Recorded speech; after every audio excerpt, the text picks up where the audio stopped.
Hello everybody and welcome to part 8 of What If Izuku Midoriya Found the Omnitrix. If you haven't seen the previous parts yet, make sure to do so as it provides a lot of context for this episode. There's a link in the description below and the annotation above. If you're new to the channel, please consider subscribing to watch this and any other what ifs I have. And if you enjoy the video, make sure to text and smash that like button so I know you guys like the series so that I can continue it. So, Max Tennyson walks out of the store and says, "Hello, you must be Izuku Midoriya, right?" Midoriya says, "Yes. Are you Mr. Tennyson?" Max says, "Please, call me Max. And come in. It's about time we get started." They both walk into the store and Midoriya looks around and not seeing anything that he thought he would see in a hero agency. Midoriya says, "Are we in the right place, though? This just looks like a plumber store." Max says, "Oh well. Looks can be deceiving. Trust me, kid." Max takes Midoriya to the bathroom of the store, and Midoriya kind of wonders what the hell are they doing there. And Max then pulls the flush, and they start going down a secret elevator. Midoriya looks at the base in amazement as the elevator starts going down, looking at it through the glass of the elevator. Midoriya and Max arrive at the main floor and they get out of the elevator. Midoriya, looking around in awe, asks, "What is this place and how did you get the funding from the Hero Institution for the said place?" Max answers, "Well, what I am about to tell you is strictly confidential and you can't really tell anyone about this. This is a plumber station on Earth. You see, the plumbers are an intergalactic peacekeeping task force, basically space police. We get the funding from the plumbers themselves. We only qualify as a hero agency on Earth because it allows us more jurisdiction and an excuse for many of our agents' appearance, equipment, and for them to use their abilities in case of emergency." Midoriya says, "Okay, but why am I here? Why tell me all this?" Max points at the watch and says, "Because of that, and because of your father."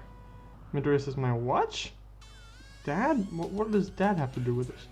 As he touches the watch and he accidentally activates the scanning mode, the Omnitrix scanning mode function, Max asks, "You and I both know it's not a regular watch and that you are quirkless." Midoriya looks surprised. "How did you know that?" Max answers, "Well, we know a lot about the watch." Midoriya says, "Tell me everything you know, please." Max says, "It's called the Omnitrix. It has a catalog of DNA of every intelligent species in the known universe, or any sentient species in the known universe. It allows the wielder to transform into any of those aliens species." Midoriya laughs and says, "Are you saying there are aliens on Earth?" A couple of different agents pass by as they are talking, and the Omnitrix says, "3 new genetic samples scanned and now available for use. These transformations are Fasttrack, Prick," which I'm grabbing from 5 years later. It's the Omnitrix's DNA sample of the Arcturian hog, its Argid species, and Chamalien.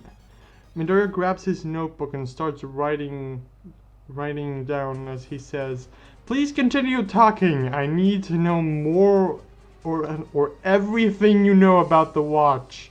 How did you call it again?" Max says, "The Omnitrix. It was made by Galvin, the smartest Galvin actually, the first thinker they call him. He's called Azimuth, to give people to give people the opportunity to walk a mile in somebody else's shoes or another species' shoes to ease communication between species. It was meant for your father or my grandson, I kind of talked Azimuth into doing that, Ben, who is at Plumber Academy right now.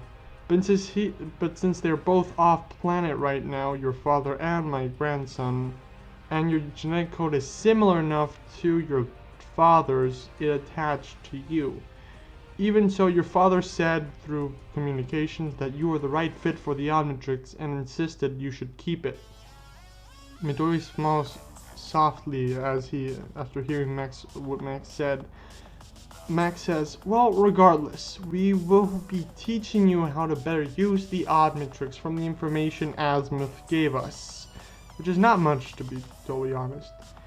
He would do so himself, like he would tell you how to use it himself, but he's a very busy guy these days. The next 2 days, Midoriya spends learning plumber protocol, training with the Omnitrix, and unlocking unlimited use and switching with his mind. Kind of what Ben did in the original show. It allows him to switch from... He doesn't get full master control. It's kind of a dumbed down version of master control. He doesn't get full master control since I don't want him to have all the transformations in the Omnitrix just yet. And because we don't know them all. Midoriya has unlocked many new aspects of the Omnitrix. He gained access to the Graymatter, or the Galvan form, after scanning Blukich and Driba, and uses Graymatter to unlock the previous listing. So Midoriya now has access to Heatblast, Ghost Freak, Four Arms, Wildmutt, Stinkfly, Diamondhead, Accelerate, Ripjaws, and Upgrade, along with some new transformations, like for example Spitter. During the 3rd day of the internship, there is an attack on Hosu. The plumbers go out to deal with it. 2 Nomu are attacking the city, backed up by a lot of giant robots. The League of Villains robots, to be more precise, or as we know them, Vilgax's robots. Max says, Midoriya, under federal and intergalactic law, you temporarily now are allowed to use the Omnitrix to fight. Midoriya then smiles and turns into Four Arms, attacking one of the robots. He starts fighting as many as he can until he hears Manuel calling out for Ida while he helps guide the Manuel helps guide the civilians to safety. Midoriya must have taken down like 3 robots at this point. Midoriya hears him and thinks about it for a minute, realizing what Ida is doing. Midoriya turns into Fasttrack and runs off to looking for Ida, finding him in the nick of time. Stain is about to kill him. Midoriya hits Stain, pushing him off Ida as Fasttrack. Ida looks at Fasttrack, wondering who it is. Seeing the Omnitrix symbol, he asks, Midoriya, is that you? What are you doing here? Midoriya says, I'm here to save you. Midoriya goes in for an attack again, but Stain dodges the attack, cutting Midoriya a bit. Midoriya switches to Swampfire. Stain licks the blood. Since the DNA is now different, Stain's quirk doesn't affect Midoriya. Midoriya shoots fire at Stain, then switches to Prick, Argent species from the show, and shoots paralyzing darts at Stain, taking him out of commission since he falls asleep. Midoriya, having defeated Stain, turns into Accelerate and rushes him to the police precinct. Returns to grab Ida and Native and takes them to the hospital. Midoriya then returns to the streets, turning into Humangosaur, growing in size to strengthen himself, and starts smashing as many robots as he can, pulling them apart to grab the energy cores. He defeats about 12 more robots. He finishes being the last one by punching it over and over again until he can rip out the energy core, and also ripping out the head, like he has done with many of the other robots. But he's punched from behind by a gigantic green arm, very strong. Midoriya is thrown so hard against the wall, he turns back to his regular self and looks at a gigantic alien that says, I've been looking for you for a while, boy. It is time you die and give me what's mine.